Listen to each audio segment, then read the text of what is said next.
I am very much shocked and saddened to hear the message of Ajit Pawar, Deputy Chief Minister. He died today morning in a plane crash. I am really shocked to see the news. There is no safety and security of the people of this country. Even the political leaders, I do not know what is the fate of the opposition political parties, but he was very much with the ruling party. But before few days ago, I came to know that from social network that somebody from other party, they gave a statement that Ajit Pawar is willing to leave the BJP. And now what happened today, I need proper investigation under the supervision of Supreme Court. Only we have the trust on Supreme Court, no other agency. All the agencies are being totally purchased. And really it's a great loss for the country. Maybe he is from the opposition. Now he is from the opposition. But tomorrow he is supposed to join the original force of their party. My condolences to the family, Maharashtrian people, and also my condolence to the Sharad Pawarji and Ajit Pawarji's family.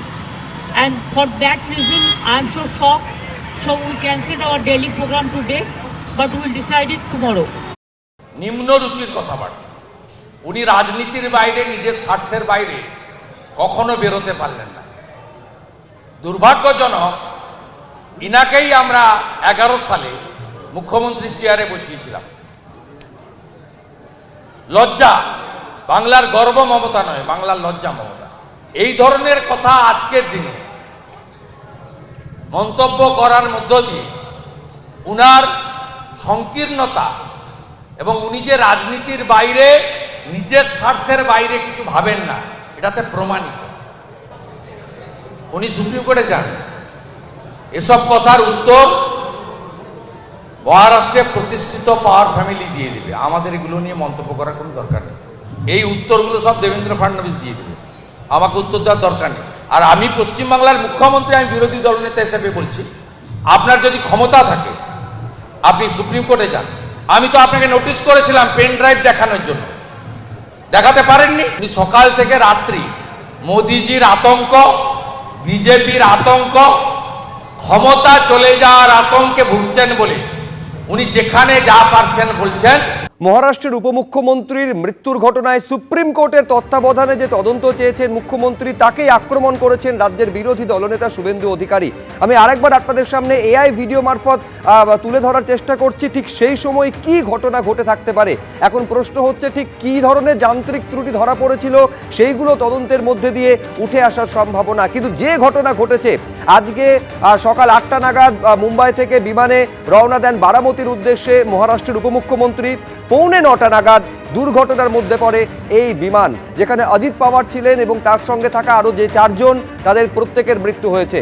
অবতরণের সময় ভেঙে পড়ে বিমান, এমনটা খবর পাওয়া যাচ্ছে সূত্র মারফত। প্রথমবার অবতরণের সমস্যা হয়, দ্বিতীয়বার অবতরণের আগে অনুমতি চান এবং তখনই মেডে কল পাঠান পাইলট এবং তারপরেই ভেঙে পড়ে বিমান। এখন বারামতিতে বিমানটা ভেঙে পড়লো কেন? পাইলট ক্যাপ্টেন বি পার্থসারথী কি বলছেন, আসুন একবার দেখি।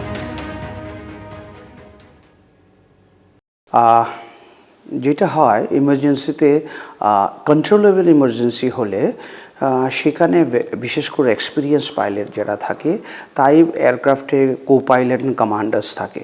তো কমান্ডার সিচুয়েশন দেখে ডিসিশন করে যে এই সিচুয়েশনে ভিআইপি অন বোর্ড আছে, আমার ইমার্জেন্সি সিচুয়েশন হয়েছে, weather engine related, flight controls related, landing gear related, যাই হোক, এটা যদি কন্ট্রোলেবল সিচুয়েশন এমার্জেন্সি হয়, they will never try to land.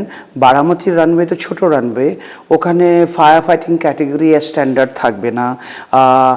ধরুন ল্যান্ডিংয়ের সময় সাপোজ টায়ার বাস্ট হলো বা ব্রেকিংয়ে প্রবলেম হতে পারে, যদি ল্যান্ডিং গিয়ার রিলেটেড ইস্যু হয় তাহলে আমার এটা একটা ফেটাল ইস্যু হতে পারে। সো এই জন্যে nobody will try to land any emergency with VIP on board যদি nearby better facility airport থাকে। তো বারামতি থেকে বম্বের হার্ডলি 110 নটিক্যাল মাইল, মানে ক্লোজ টু 200 কিলোমিটারের মতো ডিস্টেন্স অনলি। আর এটা তো জেট এয়ারক্রাফট ছিল, প্রাইভেট চার্টার্ড হলো, এটা টার্বোপ্রপ এয়ারক্রাফট নয়, jet aircraft, Learjet aircraft, very advance aircraft machine. So আর হাই অল্টিটিউডও ক্লাইম করতে পারে, তো they can reach Bombay within 30-35 minutes, and Poona can reach within 15 minutes in emergency situation also. তো আমাদের যে এয়ারক্রাফটের যে প্রেসক্রাইবড ম্যানুয়ালগুলো থাকে ইমার্জেন্সি সিচুয়েশনের জন্যে, dire emergency also allowed to land within 30 minutes of time. ওর মধ্যে যে এয়ারপোর্টটা পড়ে সেটাকেও ইমার্জেন্সি এয়ারপোর্টের মধ্যেই রাখা হয়। সো মানে এই ক্ষেত্রে পুনা ইজ ক্লোজড, এই ক্ষেত্রে Mumbai airport is close, and ডিপার্চারও বম্বে থেকে করেছে, ওদের backup team support everything is available in Bombay. This kind of accident only will happen যখন পাইলট দেখছে they I am not able to handle the aircraft. Just try to understand that. And এই সিচুয়েশনটা খুব rare ওকেশনে আসবে যখন aircraft seriously controllability issue হবে, বা ধরা গেল বোথ ইঞ্জিন ফেলিওরে হয়ে গেল, বা ধরা গেল যে মানে ককপিটে কন্ট্রোল কলাম থাকে, কোনো একটা জ্যাম অ্যান্ড যেটাই হলো, যেটা এক্সট্রিম এমার্জেন্সি, যেটা থেকে আমি আর ক্লাইম করতে পারছি না, বা আমি ফার্দার বম্বে বা পুনাতে ডাইভার্ট করতে পারছি না, ওই সিচুয়েশনেই অনলি মেডে কল দেবে and try to land in same airport আর আশেপাশে। এবিপি আনন্দ, এগিয়ে থাকে, এগিয়ে রাখে।